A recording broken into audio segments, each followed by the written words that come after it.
Hi everybody, welcome to Dear Mr. DeRosa. I'm Mr. DeRosa, and this is the first video answer to a question that was sent in. This week's email comes from Desperate and Dispirited in Atlanta. Basically, this teacher has a class that's consistently disrespectful and misbehaved, and their objective mastery reflects that. This teacher lost it with them, started yelling at them about how badly they were doing. And it says, and I quote, "Things have not improved since then, only gotten worse." Well, here we go right away with something I need to tell you. Yelling never solves anything. Anything. It only makes things worse, and you need no better evidence than your own experience to find that out. I made a vow to myself a long time ago, to try and never yell. And every time I break that vow, things go badly, and I end up having to fix a lot of problems that I ended up causing. So now we need to do some serious work to repair all the relationships that were probably damaged in that. The problem with yelling is that you tend to be yelling at everybody, and everybody's not the problem. I don't think every student in your class is really disrespectful and misbehaving all the time. It's not possible. What's more likely is there's one or two students, maybe even a couple more, that are sort of egging on everyone else. Or they're just so bad that you're just focusing in on that and you're ignoring the fact that everyone else is doing fine, or just as well as your other classes. This is a trap that most core members fall into. I'm as guilty of it as anybody. We focus so intently on the negative because we want it to fix it that we totally ignore the positive things. We're blind to it for temporarily, or at least sometime. So the first thing is focus on the positive. And I think that might even change your perspective on how bad this class is to begin with. But it'll certainly help you narrow down the list of kids who you really need to sit down with and talk to fix this problem. Because that, in the end, is what you really need to do.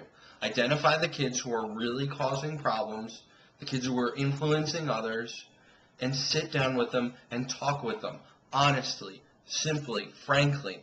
Say, look, I don't know if you hate this class. I don't know if you hate me, but I feel like you do. Whatever it is, I want to help you, and I want you to be successful. Tell me what's going on in your head, please. We got to fix this, because it can't keep going on like this. And that same conversation could be repeated with any student who you feel needs it. And you'll probably be surprised at what comes out. It might not have anything to do with your class.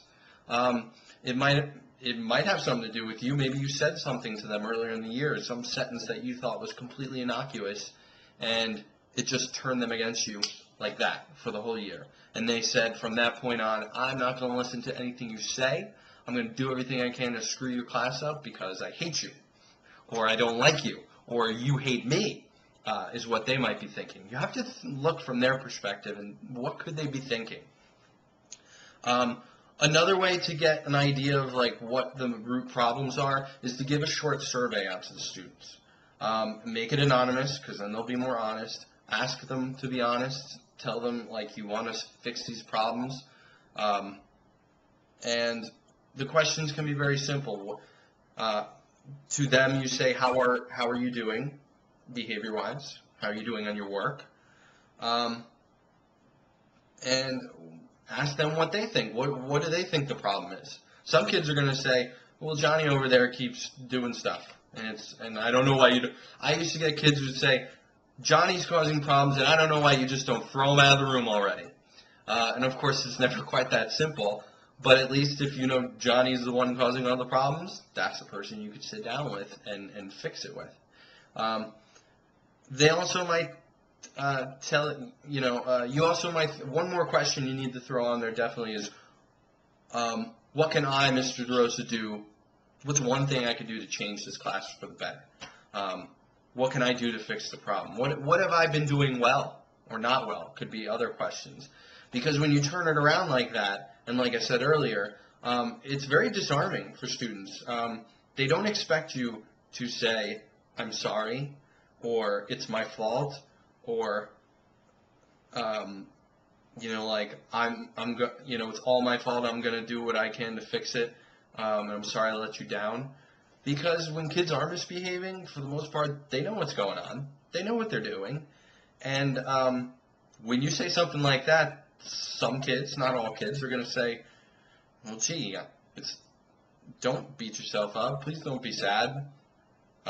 It's me. I'm misbehaving, and I'm sorry. I'm going to try and do better. That survey alone might turn some kids around. It'll certainly repair the relationship with all the kids you yelled at who didn't deserve to be yelled at.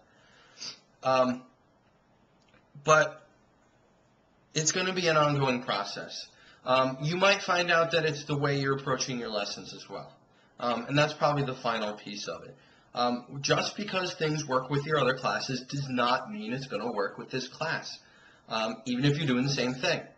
The time of day affects how a class works. The dynamics of the class can be affected by one more or one less student completely.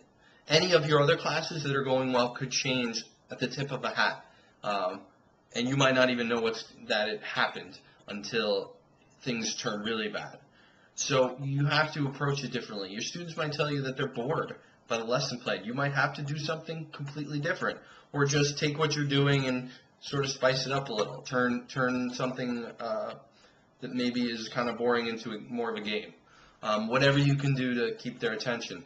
Maybe they just feel that you need to be more friendly towards them. I know as a core member we try and be all business all the time, but you also have to be friendly and joke around with them sometimes in that class. Maybe those kids are misbehaving, just want to see that you're not just all about the work.